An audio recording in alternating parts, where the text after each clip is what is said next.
लोगन US marine में होता है जो कि इस वक्त इराक में है। वो ये देखता है कि उसका एक साथी दूसरे साथी की मदद करने के दरमियान मारा जाता है और उसे अगले दिन वो एक यंग लड़की की तस्वीर देखता है जहाँ पर वो बंदा मरा होता है। उस तस्वीर के बारे में काफी लोगों से पूछता है लेकिन उसका कोई ऑनर नहीं मिलता। तो उसे पता चलता है कि ये तस्वीर उसी मेरे साथी की है जिसकी जंग में डेथ हुई है। लोगन का ताल्लुक कोलोराडो से है जो कि एक अमेरिका का शहर है। ये यहाँ पर अपनी बहन के घर आता है। इसकी बहन यहाँ पर बीमार होती है। ये कुछ दिन रहता है और यहाँ से अब जाने का फैसला करता है और वो ये फैसला करता है कि वो तस्वीर जो उसे जंग के मैदान से मिली थी वो इस लड़की को ढूंढेगा और उसको जाकर अपने साथी की डेथ का बताएगा। वो इस तस्वीर को गौर से देखता है और उसे एक लाइट हाउस नजर आता है उस तस्वीर के अंदर। वो वहाँ पहुंचकर मुख्तलिफ लोगों से इस लड़की के बारे में भी पूछता है लेकिन इसे कोई क्लू नहीं मिलता और पूछने के दरमियान वो एक डिप्टी शेरिफ के पास भी जाता है जो कि एक लोकल पुलिस होती है। वो उसे ये बताता है कि इस लड़की की शादी पहले मेरे दोस्त के साथ थी। तो वो उसको इसका एड्रेस दे देता है। लोगन उस लड़की के पास जाता है जिसका नाम बेथ है। ये उसके सामने होता है लेकिन इसे बहुत सी मुश्किलात का सामना करना पड़ रहा होता है। वो उसे नहीं बता पाता कि वो यहाँ क्यों आया है। इससे पहले कि लोगन कुछ बोलता बेथ खुद ही अज्यूम कर लेती है कि शायद ये जॉब के सिलसिले में आया है और यहाँ पर बेथ की ग्रैंड मदर उसको हायर कर लेती हैं। शुरू में तो बेथ को बहुत अजीब लगता है। वो लोगन को बिल्कुल पसंद नहीं करती है लेकिन आहिस्ता आहिस्ता उसको एक्सेप्ट करने लग जाती है इन चीजों को देखते हुए कि वो काम करने में कितना ज्यादा इंटरेस्टेड है और वो मशीनों को ठीक करने की महारत भी बहुत अच्छे तरीके से जानता है। यहाँ पर लोगन बेथ के बेटे से बहुत घुल मिल जाता है, उसके साथ दोस्ती कर लेता है। बेथ काफी अरसे से अकेली रहती है, खासतौर पे तब से जब से बेथ का ब्रदर की डेथ हो चुकी होती है। बेथ का कोई मेल फ्रेंड नहीं होता। बेथ काफी अरसे के बाद किसी मेल फ्रेंड से दोस्ती करती है जो कि लोगन है। बेथ के पिछले हस्बैंड जो कि शेरिफ डिप्टी हैं यानी कि पुलिस में होते हैं, उसको लोगन पर शक होता है। वो लोगन से बहुत उखड़ के बात करता है, बहुत सख्त रवैये से बात करता है। इसके अलावा वो अपने बेटे को भी कहता है जिसका नाम बेन है कि लोगन से दूर रहो, उसके करीब अपना वायलिन मत बजाया करो, उसके साथ ज्यादा टाइम मत स्पेंड किया करो। और इसी तरह एक दिन बेन बाहर खेल रहा होता है और जब वो वापस आता है तो उस पर बहुत सा खून लगा होता है। वो जख्मी हुआ होता है गेम के दौरान। बेथ और उसके फॉर्मर हस्बैंड के दरमियान एक आर्गुमेंट होता है, बहुत बहस होती है और ये बहस बढ़ते बढ़ते इस बात पर आ जाती है कि बेथ के फॉर्मर हस्बैंड कहते हैं कि मैं अदालत के पास जाऊंगा और अपने बेटे की फुल कस्टडी ले लूंगा। बेथ बहुत परेशान हो जाती है इस चीज को सुनते हुए और डरने लग जाती है कि कहीं उसका बेटा तो उससे नहीं खो जाएगा और बेथ काफी परेशान रहने लगती है। कुछ वक्त गुजरता है और बेथ के ब्रदर की डेथ एनिवर्सरी होती है। बेथ काफी परेशान होती है उस दिन भी, लेकिन लोगन उसके पास आता है और उसे हौसला देता है कि तुम परेशान मत हो, सब कुछ ठीक हो जाएगा। लोगन और बेथ का रिलेशन अब काफी हद तक पॉजिटिव हो चुका होता है, बहुत आगे बढ़ रहा होता है। लेकिन उसका फॉर्मर हस्बैंड आके कहता है कि तुम उससे दूर रहो, तुम ऐसा नहीं कर सकती। लेकिन बेथ उसके आगे खड़ी हो जाती है और कहती है कि वो उससे अब नहीं डरती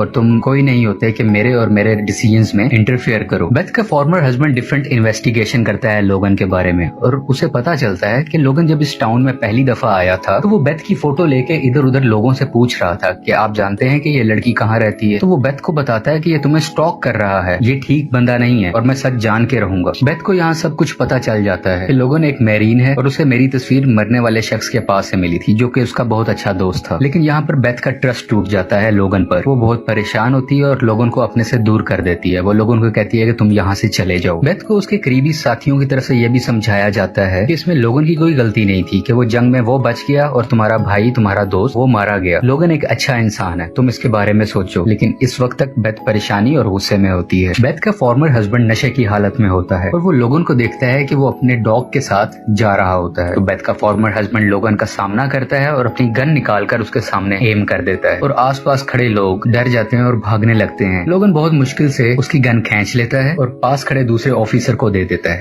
लोगन एक बार फिर से बेथ के घर जाता है और वो उसे बताता है कि तुम्हारा भाई ड्रेक कैसे मरा था। वो सारी डिटेल्स उसे बताता है कि वो एक बहादुर इंसान था। बेथ का फॉर्मर हस्बैंड बेथ से मिलता है और उससे कहता है कि मैं शर्मिंदा हूँ और मैं हमारे रिलेशंस दोबारा से स्टार्ट करना चाहता हूँ, यानी कि हम दोबारा से हस्बैंड वाइफ बन सकते हैं, एक अच्छी फैमिली का स्टार्ट ले सकते हैं। लेकिन बेथ इनकार कर देती है और गुस्से में आकर उसका हस्बैंड फिर से अपने बेटे को अदालत के जरिए ले जाने की धमकी देता है। उसी वक्त लोगन भी आ जाता है। ये सब बातें इनका बेटा सुन लेता है और तेजी से भागता हुआ करीब के ट्री हाउस की तरफ चला जाता है और ये सब भी घबरा के उसके पीछे जाते हैं कि ये एकदम से ऐसे क्यों भागा। ट्री हाउस के रास्ते में एक रस्सी की बनी हुई ब्रिज आती है और वो जब उसके ऊपर होता है तो ये ब्रिज टूट जाती है और बेथ का बेटा और उसका फॉर्मर हस्बैंड दरिया में गिर जाते हैं। इस वक्त तक इनको कुछ नहीं हुआ होता क्योंकि फॉर्मर हस्बैंड ने रस्सी और अपने बेटे को बहुत मुश्किल से पकड़ा होता है। लोगन यहाँ आके इनकी हेल्प करता है और बेथ के बेटे को बचाकर बेथ को हैंड ओवर कर देता है। इसके बाद वो बेथ के फॉर्मर हस्बैंड को बचाने के लिए जा ही रहा होता है कि ट्री हाउस टूट जाता है और बेथ के हस्बैंड पर गिरता है जिसकी वजह से वो मर जाता है और बेथ का हस्बैंड दरिया के पानी में बह जाता है। ये सब अपने घर आ जाते हैं। बेथ थैंक्स कहती है लोगन को कि तुम ना होते तो शायद आज मेरा बेटा मेरे साथ ना होता। लोगन ये भी बताता है कि बेथ जंग के दरमियान तुम्हारा भाई, तुम्हारा दोस्त अपने साथी को बचाते हुए मरा था, जो कि एक ऑनर की बात है, तो तुम्हें परेशान नहीं बल्कि खुश होना चाहिए। इसके बाद लोगन वहाँ से चला जाता है, लेकिन कुछ ही देर में बेथ भागते हुए इसके पीछे जाती है और उसको कहती है कि लोगन तुम यहाँ हमारे साथ रहो, तुम हमसे बिलोंग करते हो, मेरे लिए भी अब मुश्किल होगा तुम्हारे बगैर रहना। और अगले सीन में हम देखते हैं कि बेथ, उसका बेटा और लोगन सब साथ होते हैं और बेथ के बेटे की 9th बर्थडे सेलिब्रेट कर रहे होते हैं और सब बहुत खुश नजर आते हैं। और यहीं पर द लकी वन मूवी की स्टोरी एक्सप्लेनेशन खत्म हो जाती है। आपको पसंद आए तो प्लीज लाइक करें।